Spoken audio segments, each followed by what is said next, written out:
Assalamualaikum warahmatullahi wabarakatuh. Kembali lagi dengan saya, Vena, yang akan menemani malam kesendirian.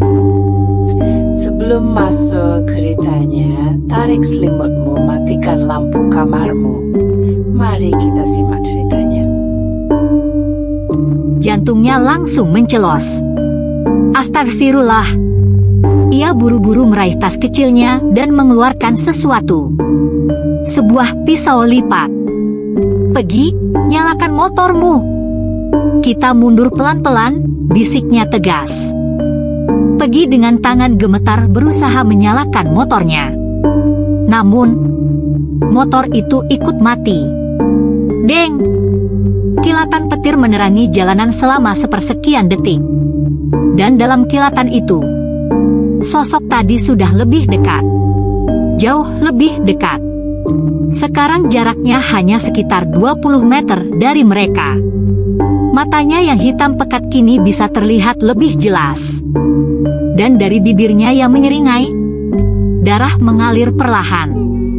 Seolah senyuman itu bukan karena ia bahagia, tapi karena ia sudah menelan sesuatu yang hidup. Pergi hampir berteriak, tapi Paman Darto lebih cepat. "Pergi! Keluarin apa saja di sakumu yang ada tulisan Arab."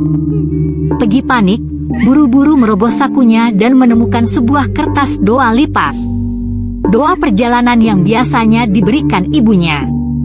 Tanpa pikir panjang, ia meremasnya erat dan membaca doa sebisanya. Sementara itu, Paman Darto mengangkat pisaunya tinggi-tinggi. Dan saat petir kembali menyambar, sosok itu sudah tepat di depan mereka.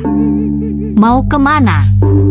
Suaranya lirih, berbisik, tapi menusuk langsung ke dalam kepala Pergi dan Paman Darto. Seperti tidak berasal dari mulutnya. Seperti langsung berbisik di dalam kepala mereka. Pergi terengah-engah. Lututnya hampir lemas. Tapi Paman Darto, meski ketakutan, tidak mundur. Ia menggenggam pisau lipatnya lebih erat. "Siapa kamu? Apa maumu?" Sosok itu tidak menjawab. Hanya berdiri diam, dengan senyum yang semakin melebar. Lalu, ia menunduk, dan dari mulutnya keluar sesuatu. Bukan darah. Bukan air liur. Tapi, sebuah koin emas. "Kembalikan dia." Suara itu kembali terdengar di kepala mereka. Pergi menelan ludah. Kembalikan siapa?"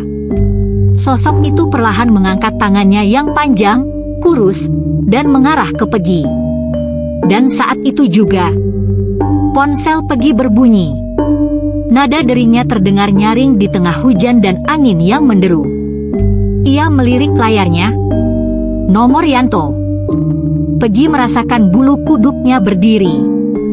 Paman Darto juga melihatnya, wajahnya langsung pucat pasi. "Angkat," bisiknya. Pergi, dengan tangan yang gemetar, menggeser layar ponselnya dan mengangkat panggilan itu. "Halo?" Tidak ada suara selama beberapa detik. Hanya suara hujan yang berdesis di speaker. Lalu, "Pergi, tolong aku." Suara Yanto. Pelan. Tapi terdengar seperti seseorang yang berada di dalam air. Seperti seseorang yang tenggelam. Pergi menatap Paman Darto dengan ketakutan. Paman Darto langsung berbisik tegas, tanya dia ada di mana. Pergi menelan ludah. "Yanto, kamu di mana?" Hening. Lalu suara itu kembali. "Aku, di bawah." Jantung Pergi langsung berhenti berdetak sejenak. Tangannya gemetar. "Di bawah? Maksudnya di bawah apa?" Dan saat itu juga, dari balik tubuh sosok menyeramkan di depan mereka, tanah mulai membuka sedikit demi sedikit. Seperti ada sesuatu yang terkubur. Di bawah jembatan, Paman Darto mengusap wajahnya yang basah oleh gerimis. Dengan suara bergetar, ia mulai merapal doa. Audzubillahi minasyosi. Lirih, tapi penuh keyakinan. Sosok menyeramkan di depan mereka mulai memudar.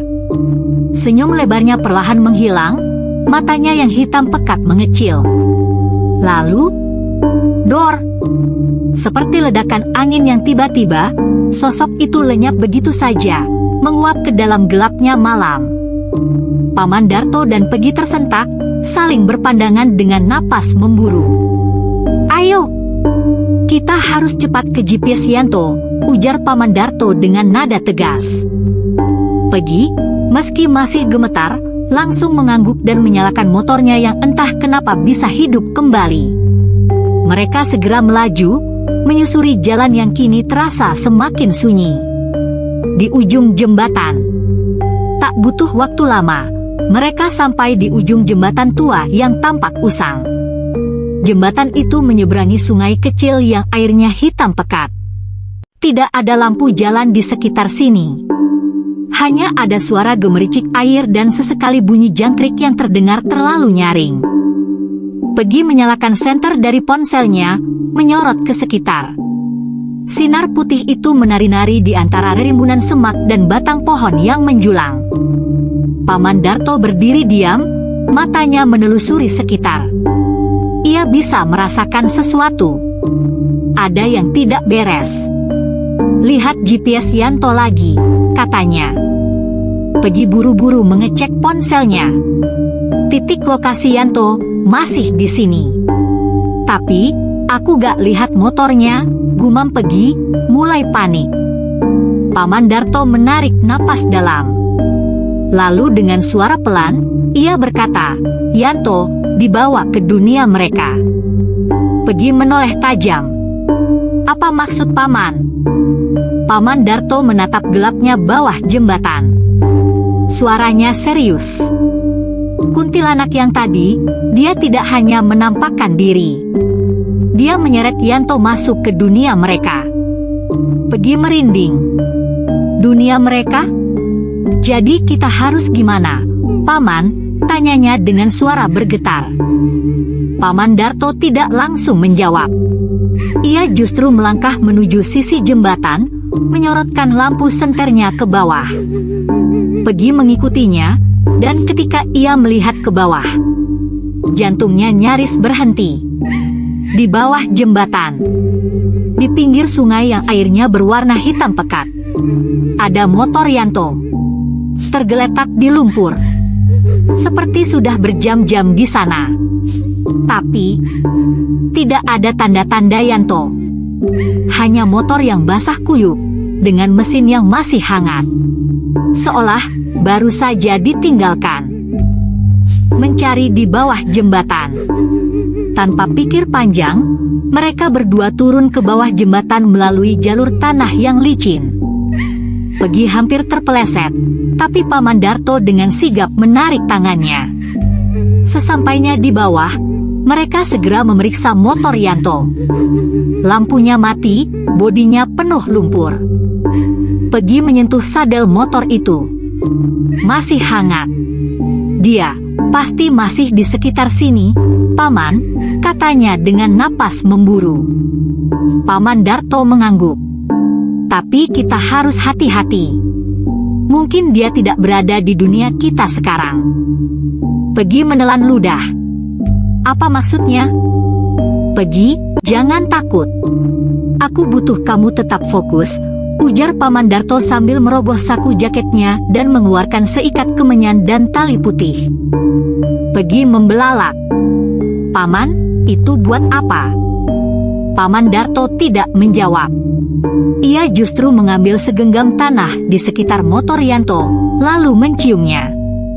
Dan seketika wajahnya berubah tegang. Astaga! Bisiknya. Pegi semakin gelisah.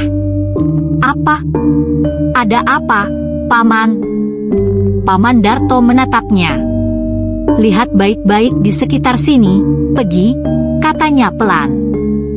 Pegi menurut, menyorotkan lampu senternya ke kanan dan kiri. Awalnya ia tidak melihat apa-apa. Hanya batu, tanah, dan pepohonan yang menjulang. Tapi saat sinarnya bergerak ke arah sungai, ia melihat sesuatu.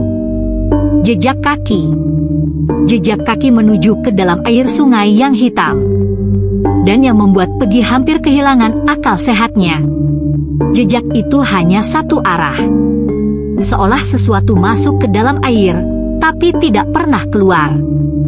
Paman, itu. Paman Darto mengangguk. Dia ada di dalam. Peggy langsung mundur selangkah. Jangan bercanda, Paman. Gak mungkin Yanto masuk ke sana sendiri. Dia tidak masuk sendiri, jawab Paman Darto serius. Bluk. Sebuah suara kecil terdengar dari tengah sungai. Seperti ada sesuatu yang bergerak di bawah air. Peggy membeku. Paman, kita gak bisa nyebur, kan? Tapi Paman Darto justru melangkah mendekati tepi sungai. Lalu dengan suara lantang, ia berteriak. Yanto, kalau kau masih hidup, jawab kami. Hening. Tidak ada jawaban. Hanya suara gemericik air dan desiran angin yang dingin menusuk. Lalu, Paman. Suara lirih itu terdengar dari dalam air. Peggy langsung merinding sekujur tubuh. Suara itu, suara Yanto. Tapi terdengar jauh, seperti dari tempat yang sangat dalam. Seperti seseorang yang mencoba berbicara dari bawah tanah. Peggy menoleh ke Paman Darto dengan panik. Paman, itu benar suara Yanto, kan? Paman Darto tidak menjawab. Matanya tetap fokus ke permukaan air. Lalu, perlahan, air hitam itu mulai bergejolak. Seperti ada sesuatu yang akan naik ke permukaan. Sesuatu yang sangat besar. Air sungai yang hitam pekat mulai berputar perlahan. Awalnya hanya riak kecil, tapi semakin lama semakin deras. Seolah ada sesuatu di bawah sana, sesuatu yang sangat besar sedang bergerak naik. Peggy mundur dengan napas terengah-engah. Paman, kita harus pergi. Tapi Paman Darto tetap berdiri di tempatnya, menggenggam erat tali putih yang tadi ia keluarkan. Lihat airnya, Peggy, katanya dengan suara rendah. Peggy menyorotkan senter ponselnya lagi ke sungai. Dan saat itu juga, sesosok tubuh muncul dari dalam air. Pelan. Sangat pelan. Mula-mula yang terlihat adalah rambut panjang yang basah, hitam pekat menutupi wajah. Lalu, wajah itu mengangkat kepalanya. Dina, sosok perempuan yang tadi malam menumpang motor Yanto, sekarang melayang di atas air. Matanya kosong, kulitnya pucat membiru. Tapi yang paling mengerikan, ia tersenyum. Senyum yang sama seperti sebelumnya. Lebar. Terlalu lebar. Dari sela-sela bibirnya yang pucat, air hitam terus menetes. Peggy ingin berteriak, tapi suaranya tercekat di tenggorokan. Paman, apa itu? Masih manusia, bisiknya gemetar. Paman Darto menghela napas berat. Dia bukan lagi manusia, Peggy. Tiba-tiba, Dina berbicara. Kenapa kalian mencari dia? Suaranya bergaung, seolah berasal dari dalam gua. Peggy dan Paman Darto membeku. Lalu, perlahan tangan Dina terangkat, menunjuk ke sungai. Dia sudah menjadi bagian dari kami. Tiba-tiba air sungai bergejolak lebih kuat. Lumpur hitam seperti meletup ke permukaan, menyemburkan bau busuk yang menusuk hidung. Dan dari dalam air yang bergejolak itu, sebuah tangan muncul. Tangan yang basah kuyup, penuh lumpur. Tangan seseorang yang masih hidup. Tolong! Peggy membelalak. Yanto! Ia hampir melangkah maju, tapi Paman Darto menahannya. Jari-jari tangan itu bergerak lemah, berusaha meraih sesuatu, sebelum perlahan mulai tenggelam lagi. Tidak! Yanto! Peggy langsung berlari, Tapi Paman Darto buru-buru meraih tali putihnya dan melemparkannya ke sungai. Ambil talinya, Yan. Tangan Yanto muncul lagi dari dalam air, berusaha meraih tali itu. Tapi Dina bergerak. Dengan kecepatan yang tidak manusiawi, ia meluncur di atas air ke arah tangan Yanto dan menekannya ke dalam. Yanto kembali tenggelam, dan kali ini tidak muncul lagi. Pegi jatuh berlutut di tepi sungai. "Yanto, jangan pergi!" Tapi yang menjawabnya hanyalah tawa lirih dari Dina. Pelan, menyeramkan, seolah ia menikmati kepanikan mereka. Paman Darto menggenggam sesuatu di sakunya, seikat bunga melati kering. "Dina," katanya, suaranya lebih tegas.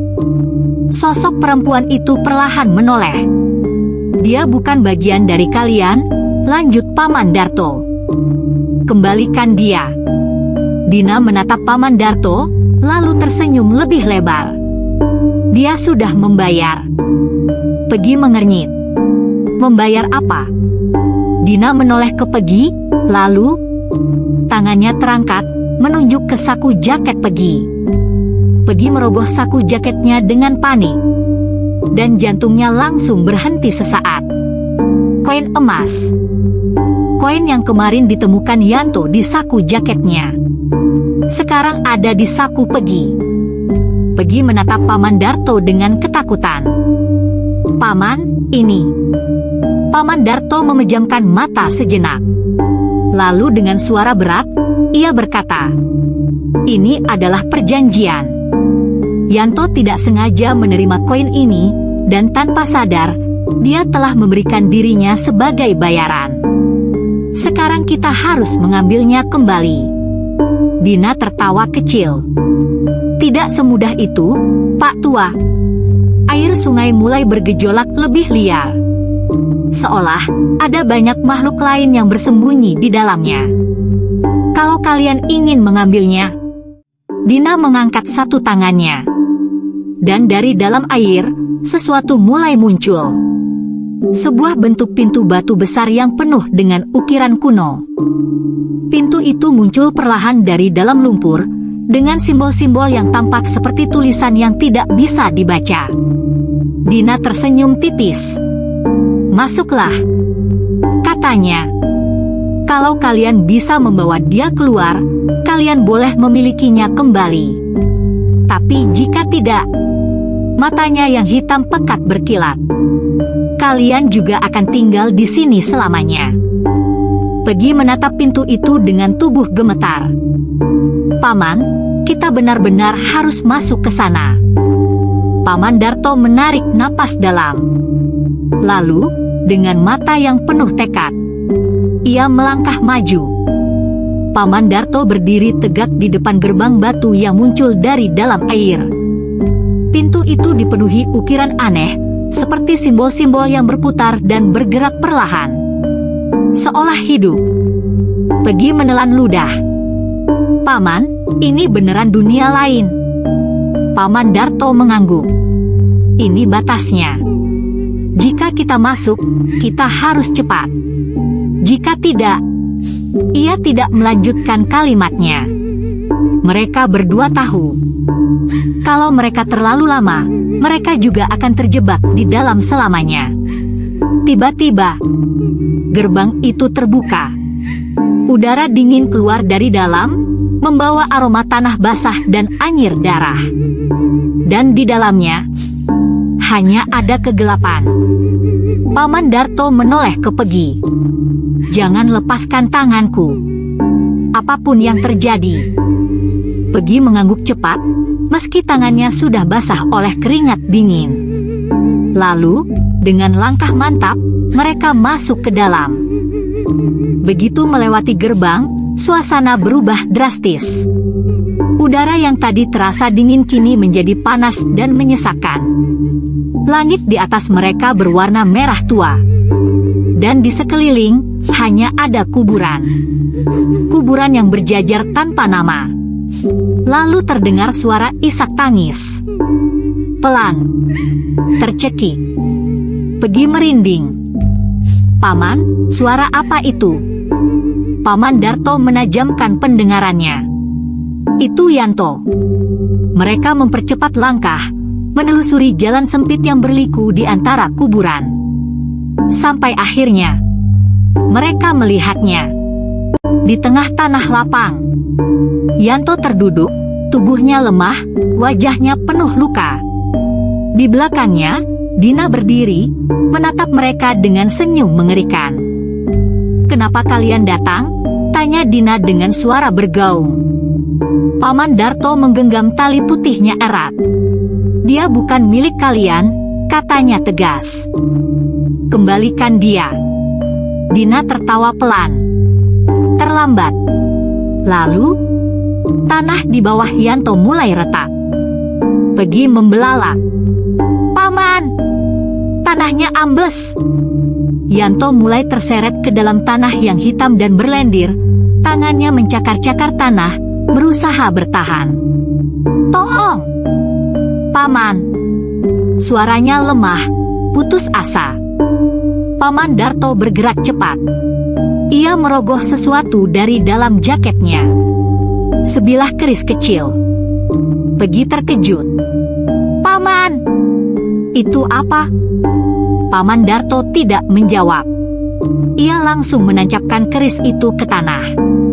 Dan seketika, semuanya berhenti. Tanah yang tadi hampir menelan Yanto mengeras kembali. Dina menggeram, wajahnya berubah bengis. "Kalian tidak boleh mengambilnya." Tapi Paman Darto sudah bergerak cepat. Ia menarik tali putihnya, melemparkannya ke arah Yanto. "Pegi, tarik dia keluar." Pegi langsung berlari dan menarik tangan Yanto dengan sekuat tenaga. Yanto terbatuk-batuk, tubuhnya masih lemas, tapi ia berusaha berdiri. Dina menjerit marah. Langit di atas mereka mulai bergetar, seperti akan runtuh. Paman Darto menoleh ke Pegi dan Yanto. "Kita harus keluar. Sekarang." Pegi mengangguk dan membantu Yanto berdiri. Mereka berlari secepat mungkin kembali ke arah gerbang.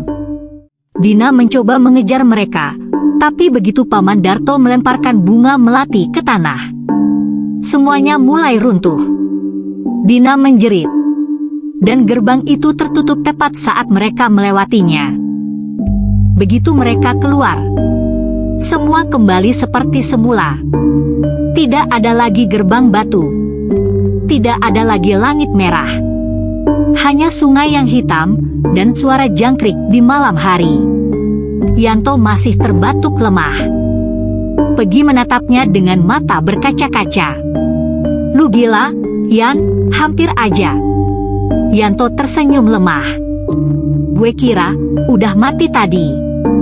Paman Darto berlutut, menepuk bahunya. "Kamu selamat. Itu yang penting." Pegi membantu Yanto berdiri. "Ayo, kita pergi dari sini." Mereka bertiga berjalan menjauh dari sungai, meninggalkan tempat itu di belakang. Namun sebelum benar-benar pergi, Yanto tiba-tiba berhenti. "Ada apa?" tanya Pegi. Yanto menggenggam sesuatu di sakunya. Dan saat ia mengeluarkannya, sebuah koin emas masih ada di sana. Pegi langsung memucat. "Yan, itu." Paman Darto langsung mengambil koin itu dari tangan Yanto. Ia menatapnya sesaat, lalu tanpa ragu, melemparkannya jauh ke dalam sungai. Koin itu tenggelam ke dalam kegelapan. Dan saat itu juga, suara tawa lirih terdengar dari kejauhan. Tawa yang familiar. Tawa Dina. Paman Darto menghela napas berat. "Ayo, kita harus pergi sebelum mereka berubah pikiran." Tanpa menunggu lagi, mereka bergegas meninggalkan tempat itu. Tanpa menoleh ke belakang, mereka akhirnya tiba di rumah Yanto dengan selamat. Istrinya langsung menangis dan memeluknya erat. "Astaga, Mas, aku kira kamu gak akan pulang." Yanto hanya bisa mengusap kepalanya dengan lemah. Aku juga gak yakin bisa pulang, Dek. Malam itu, setelah mandi dan berganti pakaian, Yanto akhirnya bisa beristirahat.